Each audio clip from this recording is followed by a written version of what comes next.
My fellow Zimbabweans, this is an update on what is happening in Zimbabwe. For the last 37 years, Robert Mugabe has been the president of the country. My name is Lumumba and I'm speaking to you today as a citizen. 48 hours ago, the military stepped in to help you. But right now, the military needs your help. There is a problem. SADC has convened. The chairman of SADC, Jacob Zuma, has one problem on his hands. Whichever way you look at it, what's happening in Zimbabwe is a military intervention which they interpret into a military coup. So on Sunday, the 19th of November, Robert Mugabe will be back as president of Zimbabwe. Think about that for a second. On Sunday, the 19th of November, Robert Mugabe will be back as the president of Zimbabwe. It doesn't have to be that way. We have two options as the people of Zimbabwe now. Option one is we stop it and we prepare our country for a fresh start. Option two is we prepare to have him back. I've met with the chairman of the War Veterans, Chris Musangwa. He's here in South Africa with me. He will be announcing a press statement tonight. They have our back. I've spoken to senior members of the military. They have our back. There is no police in the country. I would never irresponsibly send this message if I thought there were consequences attached to you. The world has never had its eyes on Zimbabwe like it has right now. So you listen to me and you listen to me good, because this is not a drill. This is the real thing. On Saturday, the 18th of November, every Zimbabwean, find yourselves to the so-called Robert Mugabe Square. Find yourself there. Bring your flag, carry it. Because on Saturday, we are going to make sure we support the military. They have done their part.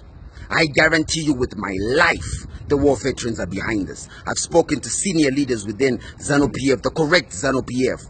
They're already mobilizing. I've spoken to Gongwe, the chairman of Harare province. I've spoken to the chairman of Mash Central, the chairman of Midland, the chairman of Mashingo. Zimbabweans, I need your help. In fact, the country needs your help. We cannot do this on our own. We've made a plan for all the buses to be available. These buses need fuel. If you have a relative and that relative lives in any rural area in Zimbabwe, send them money, tell them get a bus and go to Harare on Saturday. Because listen to me and listen to me good.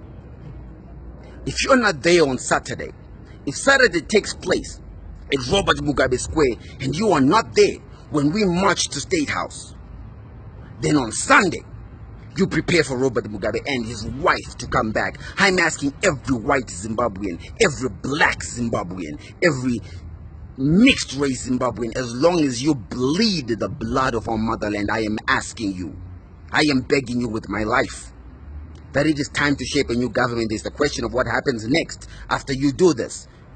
We move into the transition that we all know we now need. The military is the custodian of the country's constitution. They have created and prepared the corridor that allows you and me to move. The military is not going to harm us. Zimbabweans, let me tell you this. The whole world is watching Zimbabwe. The whole world wants to know, will Zimbabweans step up or will we step out? The whole world is watching. If they attack us, the whole world is watching. If they don't attack us, we'll win. This is the one silver bullet the whole country has been waiting for. We need people to help with fuel. We need people to help with putting up placards. We need people to help with transport. If you see anybody carrying a flag on Saturday, we want every combi in the country to be free to transport people who are trying to get to the Robert Mugabe Square. Because on 18 November 2017, remember this day. This will be the day we finally liberated ourselves.